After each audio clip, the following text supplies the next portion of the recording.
रेहान और कबीर दो ऐसे दोस्त थे जिनकी दोस्ती की मिसाल पूरे शहर में दी जाती थी। दोनों एक ही मोहल्ले में पले बढ़े थे। स्कूल के दिनों से लेकर जवानी तक हर कदम पर एक दूसरे का साथ निभाया। अगर रेहान बीमार होता तो कबीर दिन रात उसके पास बैठकर उसका हौसला बढ़ाता। अगर कबीर किसी मुश्किल में पड़ता तो रेहान दीवार बनकर खड़ा हो जाता। इनकी जिंदगी का हर लम्हा खुशी और गम में एक दूसरे का आईना था। एक की कामयाबी दूसरे की कामयाबी समझी जाती। एक का गम दोनों का गम बन जाता। उनके दोस्त, रिश्तेदार और मोहल्लेदार अक्सर कहते, ऐसी दोस्ती नसीब वालों को मिलती है। रेहान ने अपनी तालीम मुकम्मल करने के बाद एक मामूली नौकरी तैयार की ताकि कबीर अपनी तालीम जारी रख सके। कबीर ने अपनी मेहनत से वकालत की डिग्री हासिल की तो सबसे पहले रेहान के लिए बेहतर मुलाजमत का बंदोबस्त किया। वो दोनों ना सिर्फ दोस्त थे बल्कि एक दूसरे के ख्वाबों के रखवाले भी थे। जिंदगी उन्हें मुश्किलात के तूफानों से गुजारती रही लेकिन उनकी दोस्ती का सफीना कभी डगमगाया नहीं। एक दूसरे की खातिर वो हर खुशी कुर्बान करने को तैयार थे। फिर एक दिन उनकी जिंदगी में जैनब नामी लड़की आई। जैनब एक बाहयात, खूबसूरत और बाकमाल शख्सियत की मालिक थी। उसकी मासूमियत, खुश इखलाकी और पुरखुलूस रवैया हर किसी को मुतासिर कर देता था। वो दोनों उसकी तरफ खींचते चले गए। पहले पहल दोनों ने अपनी कैफियत दिल ही दिल में छुपा कर रखी कि शायद वक्त के साथ ये जज्बा मांद पड़ जाए, मगर मोहब्बत की चिंगारी जब दिल में सुलगती है तो खामोश नहीं रहती।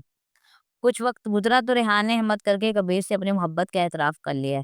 कबीर के चेहरे पर एक साया लहराया लेकिन उसने भी अपनी कैफियत छुपाई नहीं। वो बोला, रेहान, मैं भी ज़ैनब से मोहब्बत करने लगा हूँ। एक पल के लिए खामोशी छा गई। दोनों एक दूसरे को देखते रहे जैसे वक्त थम गया हो। लेकिन उनकी आंखों में कोई बुग़्ज़ या नफ़रत नहीं थी, बस हैरत और बेबसी थी। जब ज़ैनब को उस हकीकत का इल्म हुआ तो वो भी अफ़सरदा हो गई।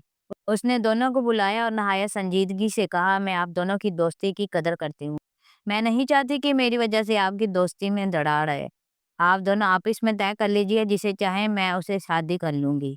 लेकिन मैं सिर्फ़ इस शर्त पर फ़ैसला कबूल करूँगी कि आप दोनों का रिश्ता वैसा ही रहे जैसा आज है। कबीर ने रेहान का हाथ थामा और कहा, रेहान, ज़ैनब तुम्हें पसंद है, तुम उसके ज़्यादा करीब हो, तुम शादी कर लो। मेरी खुशी तुम्हारी खुशी में है। रेहान ने कबीर की आंखों में झाँका और जवाब दिया, कबीर, नहीं, तुम ज़ैनब की ज़्यादा हकदार हो। तुमने हमेशा मेरे लिए कुर्बानियाँ दी हैं। ये खुशी तुम्हारी होनी चाहिए। दोनों एक दूसरे के लिए अपनी मोहब्बत कुर्बान करने को तैयार थे। इस जज्बे को देखकर ज़ैनब की आंखों में आंसू आ गए।